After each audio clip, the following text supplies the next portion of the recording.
Machiegni kendo, chenro mar yiero mar kor gwenge mar UDA dhi nyime e kaunti ma Homa Bay e tesende mag luto ombulu mopogore e kauntino. Chenrono ma bende itimo e yor lony manyasani ne ochakore e thoth tesende mag luto ombulu kar saa 3 mar okinyi, kendo johera mag UDA e thoth tesendego ne omwomo koth mar dhi yiero.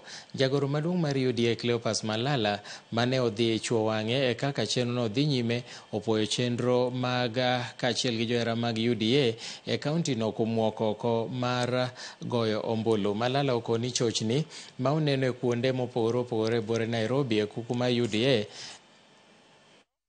Odiochieng' mwasebed kwarito gi kinda kendo ne wagombo ni mondo chopi mondo wago ombuluni.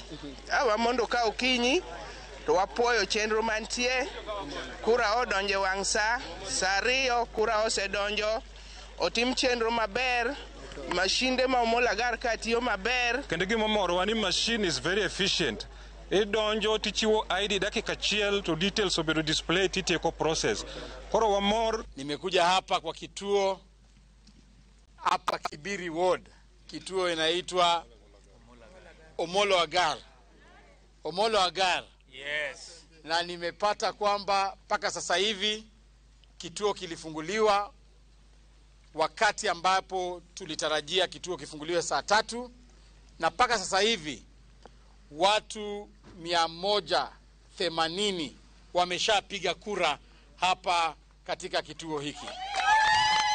Na hii ni ishara kwamba watu wa Homa Bay na watu ambao wamejiandikisha kama wanachama wa UDA wamejitokeza kwa wingi sana. Nimefurahia kwa sababu mumeona tunatumia mtandao kupiga kura. Hakuna maneno ya karatasi. Unaenda pale, unapata jina lako iko kwa register. Na nimefurahia kwamba hata wamama wamefurahia kupiga kura